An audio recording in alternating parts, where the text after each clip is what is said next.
Ich erzähle dir jetzt eine zauberhafte Geschichte und wünsche dir dabei ganz viel Freude.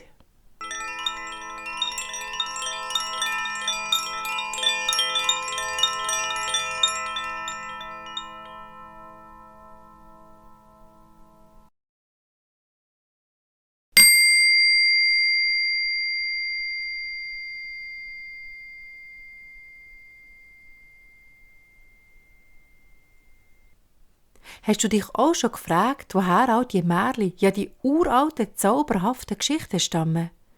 Dazu erzähle ich dir jetzt eine Geschichte. Wir gehen weit, weit zurück, wo die Tiere noch reden konnten.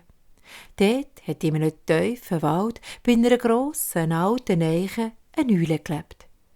Die Eule hat gerne den anderen Tieren im Wald zugelassen. Die haben ihr über schwierige und traurige Situationen vom Alltag erzählt, aber auch von fröhlichen und schönen Sachen. Die einen oder anderen haben die Eule um Rat gefragt, wieder andere haben sich gefreut um eine geduldige und gute Zuhörerin. Die Eule selber hat aber auch gern erzählt. Sie aber hat Geschichten vorgetragen. Geschichten, die von anderen Welten handeln, wo zauberhafte Sachen passieren, wo alles möglich kann sein. All die Geschichten, die die Eule gewusst hat sie vom Wind und vom Regen zugetragen bekommen. Die anderen Tiere haben es geliebt, wenn die Eule sie in andere Welten entführt hat. Doch nach einer kalten, klaren Nacht hat die Eule beschlossen, den tiefen Wald zu verlassen. Sie ist weggezogen, in die weite, weite Welt raus. Der Gewunder war gross, noch mehr andere Geschichten zu hören und dazu zu lernen. So hat sie ihre grossen Flügel ausbreitet und ist losgeflogen. Ihre grossen Augen und ihr gutes Gehör helfen ihr, ganzen Haufen von ihrer Umgebung aufzunehmen. All die vielen Eindrücke bewahrt sie sorgfältig in ihrem Gedächtnis auf. So vergehen Jahr um Jahr und die Eule ist weit umeinander gekommen und hat einen grossen Schatz an neuen Geschichten gesammelt.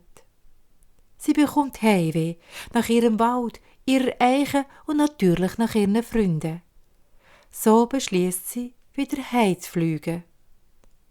Sie fliegt los. Viele Nächte und viele Tage fliegt die Eule über Berge, durch Täler, über Flüsse, Seen und Wiesen, bis sie wieder lautlos auf ihrer Eiche landet. Die Freude war gross im Wald, wo die Tiere gehört haben, dass ihre Eule wieder zurück ist. Sofort haben sich alle unter dieser grossen Eiche versammelt und ganz neugierig gewartet auf die neuen Geschichten.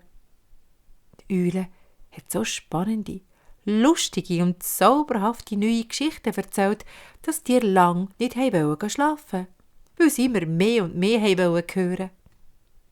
Einmal, wieder gegen Abend, wo die Eule Geschichten erzählt hat und dabei eine kurze Pause gemacht hat, sagt der Bär: «Eule, wie gescheit du bist. Ich habe so viel gelernt aus all diesen Geschichten, die du uns immer wieder erzählst. Sie machen mir Mut, schenken mir Hoffnung und lehren mich, Vertrauen zu haben. Aber sag, ist das nicht schade, dass all die wertvollen Geschichten die Menschen nicht hören?» Auf das aber war ganz still. Mucksmüsli still. Die Eule hat über die Worte vom Bär nachdenken. «Bär, du hast recht», sagt die Eule nach einer kurzen Pause und erzählt weiter. Die Eule aber hat vom nächsten Abend weg, immer nach dem Erzählen, in ein dickes Buch für ihre Geschichten aufschreiben, denn sie hat gemerkt, dass sie nicht mehr lang leben wird und die Erde bald verlassen. Manchmal hat die Eule noch bis tief in die Nacht gearbeitet.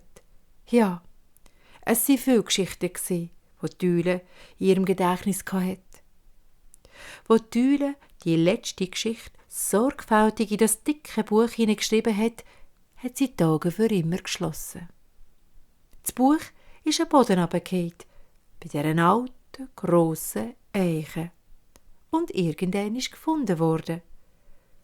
Die Menschen haben angefangen aus dem Buch zu erzählen. Die Geschichte hat mir weiter erzählt.